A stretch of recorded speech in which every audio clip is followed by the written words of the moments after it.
Star Wars. The Force awoke?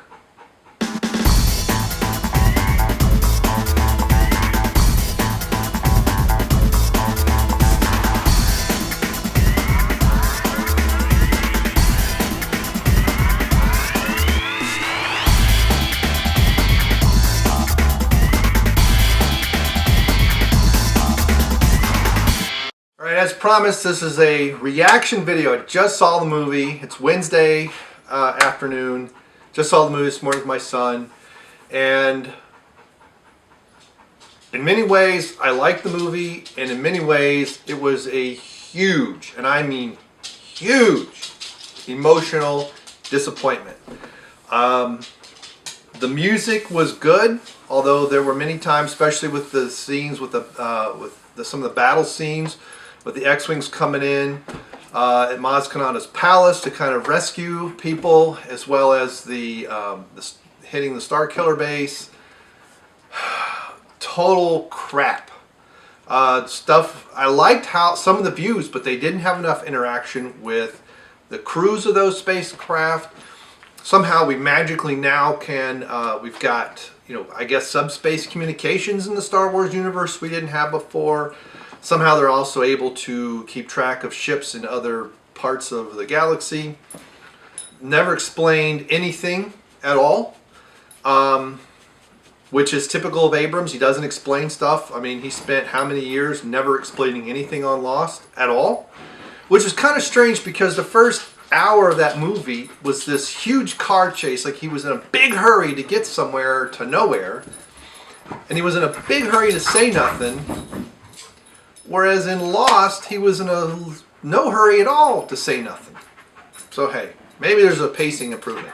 I think some of that was because of the extreme difference with the only time the music fit the mood was with Rey. It was amazing how when she first touched the lightsaber, the music was good. We had things when she started using the Force, and that's really when she got captured, is really when the story started. Up until then, it was just a car chase. Even the Chewie, we're home again. We're home.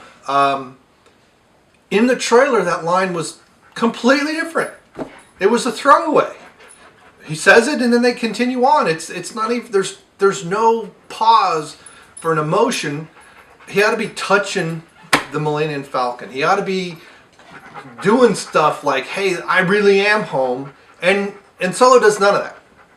There's very little chemistry between he and Leia, and I don't know if that's just because Carrie Fisher and some of her medications that she's on, and so I don't know, but there's absolutely no connection between Ben and Han, period. So when Ben kills him, I mean, I was more sad and more upset with Harrison Ford for wanting to kill that character off than for what Ben just did with his father. There was none of that. And in many ways, Chewie's reaction was, Wookiee on the loose. I mean, I kind of knew that was going to come up. The callbacks to stuff, even the Lego Star Wars game of the original trilogy, when you're destroying the second Death Star, there's a callback to that. When he flies, when Poe Dameron flies in and is flying around and blowing up stuff, oh my goodness, it was the Lego Star Wars game. Even my son had the exact same reaction. Lego Star Wars! Lego Star Wars! So, as much as I like the callbacks to other stuff, and as much as I kind of knew going in, and my expectations, I tried to be as neutral as possible. So, the music was good, the effects were pretty good, the story was half good. I still believe, and I think I have this on and I'm going to have to go review my predictions video, and I'll do a follow-up to that as well to go through all the ones that I got wrong and ones that we don't know if I got right. But I'm calling this right here. She is Luke's daughter. Her mother's unknown. When she was, the emotions that I got from her flashback was she was watching her mother leave. As in, her mom takes her somewhere Luke doesn't know. No explanation why R2 just suddenly wakes up. That was just stupid. I mean, that was just plain dumb.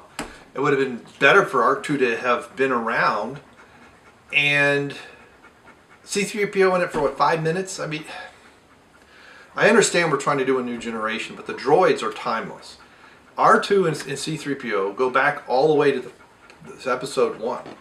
So granted, they're getting old, but they're also robots that can get parts replaced. I would have liked to see more interaction with BB-8 and R2-D2. I think that would have been good.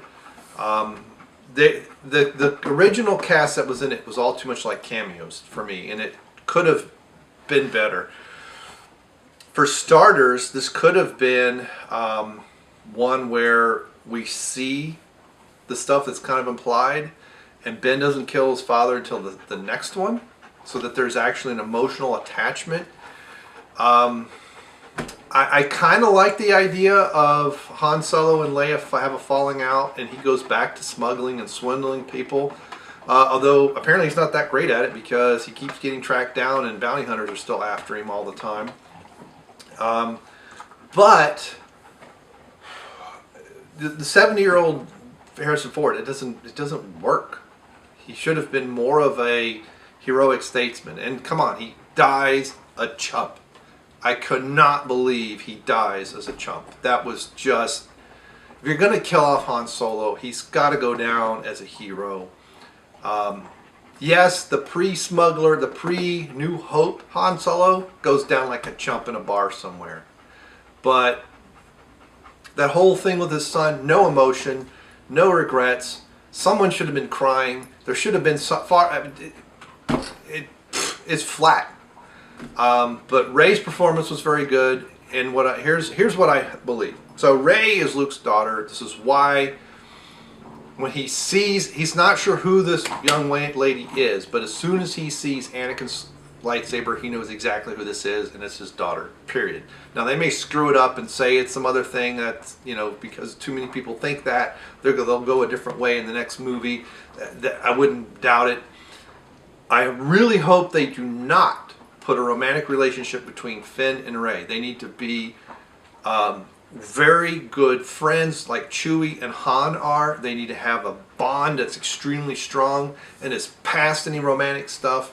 And it's not because of black and white or anything like that, because I feel they have the beginnings of a very good and strong female lead character, female Jedi, kind of like Leia never was.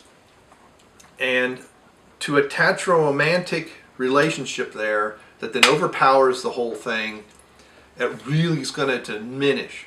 They could probably have them be romantic on the side. In the original trilogy, you saw this kind of give and take with Leia and Han in Empire Strikes Back, and the I love you, I know type stuff, but it doesn't get in the way. And if it's at that level, I'm okay. But I really believe they need to be unbelievable friends. Thank you, Ellie, for shaking the camera. And a strong bond. She even says, I'll see you again. I know I'll see you again, my friend. And I think that's the way it needs to remain. Get away from the camera. Dogs are not behaving today. I don't know how I'm going to be cutting all this. But anyway, so I still think Poe Dameron plays in here somehow. He's way too good of a pilot. Knows how to fly stuff way too quickly. Kind of like Rey does. Poe Dameron is about the same age as, the actor behind them is about the same age as Adam Driver. I don't know about twins, and that, I think that's just, they're in their 30s, so it's way too long. But they harken back to the original trilogy as far as timeline, whereas Rey is a good 10 plus years after Return of the Jedi. So now the dogs are even more playing. So anyway, but that's my reaction. I'm not going to see it again in theaters. I probably get the DVD or Blu-ray someday. Better than Episode 1, better than Episode 2. Not as good as Episode 3, as much as I hate the whiny Anakin Skywalker. The script was very weak. The plot was very weak. I think they should have slowed stuff down a bit. They were in this too big a hurry to bring the band together in this too big of a car chase. The original cast should have been more involved with the storyline and the plot. I hated the MacGuffin of the lightsaber.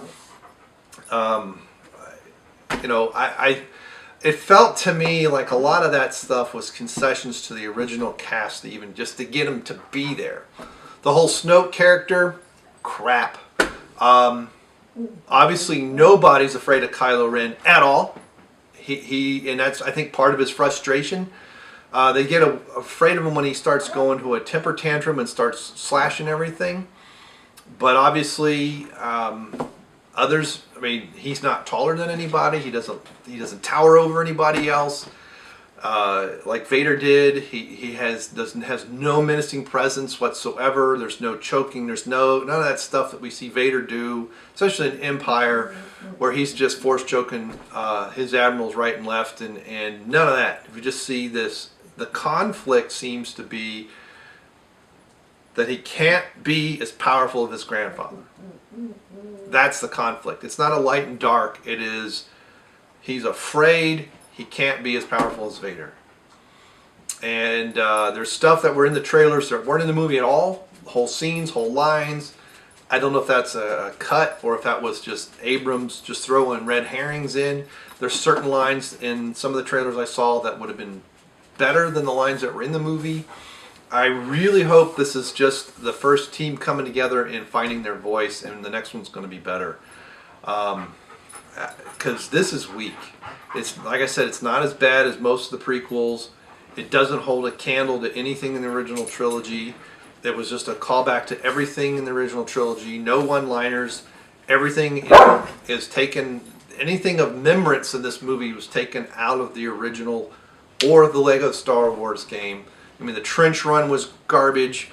There was no emotions whatsoever except from Rey. And I don't know if that was intended, but that's the only emotion that came across to me was Rey's emotion, both happy and sad. And as I said, I want her and Finn to be this really close. I'd like to find out more about Finn, where he comes from. I wouldn't mind if he's Lando's kid. I know a lot of people are like, oh my God, we don't want so much of the old trilogy in there. It would be an interesting plot. It would be nice to know exactly how how Han Solo loses the Millennium Falcon. Apparently it's not part of a battle. It's through various things. Even the scroll at the beginning was too short. It's like Abrams fears that your modern audience can't listen for more than 2 minutes or something, but that may be true. But anyway, I thought it had a lot of potential. It fell well flat on many, many fronts. It's a decent start. I think it should have ended when when Rey and Chewbacca and R2 flew off in the Falcon and went into light speed. Should have been there. I mean, you see that path that they were supposed to follow to find Luke. It should have been multiple jumps. There should be multiple things in order to get there. And I think that's what most of the next movie should have been, or at least the first half of the next movie, based on what they've done, as opposed to just in a minute and a half. They go from not knowing where he is to there. And again, I still believe that she should be Luke Skywalker's daughter. I'm sure that because that's the way fans believe that they'll go some other way that will make no sense whatsoever. And no, I'm not going to see the new Star Trek movie. Abrams fooled me twice with his other 2 Star Trek movies, and they were crap. I never saw them in theaters. I saw them on video because I wasn't going to pay $8 to see it. So anyway, as much emotion as I had with the trailers, especially the one with that came out after the football game, which I think was the best trailer. I probably should have stopped watching the trailers at that point. Disney then screwed it all up. They showed way too much. The international version was good, but every time I watched that trailer, I was bawling every time, and didn't have that much in the movie, and I was really disappointed. So there we go. I'm kind of in the middle of the road. There are parts I liked, there are parts I hated. Too many plot holes, way too weak a story. Great performances. I think John Boyega did okay as Finn. Daisy Ridley did very well as Rey. Would like to see her fighting a little bit more. we need more interaction. It doesn't just have to be action, action, action, action, action, and explosions and whoop it. You know, this is not Starsky and Hutch, and yet that's kind of what we got, and so I was disappointed. So we'll see with the next movie. Now we got to wait a couple more years. I don't know if I'm going to see the other Star Wars movies that'll be out next year. You know, I haven't seen the latest Avengers. Now there's a new Captain America. I hate that Disney's cranking all these movies out. I'm sick of Iron Man. I've seen none of the reboots of Spider-Man, even though all the previous movies I used to see, all the Batmans, all that stuff. I don't care anymore. There's just too many. They're just cranking them out as if they're in a factory and they're showing. So this was way long-winded, and I'm long-winded in this to say that out of 10, I give it about a 7. It could have been a lot better. It could also have been a lot worse. But you know, we'll see. And maybe the next one will be directed better, and it won't be such a car chase. So, all right. Thanks for watching. Click subscribe, click like, give me your comments, tell me I'm full of it. Say, hey, good points, bad points, whatever. Let's have that conversation, and see you next time.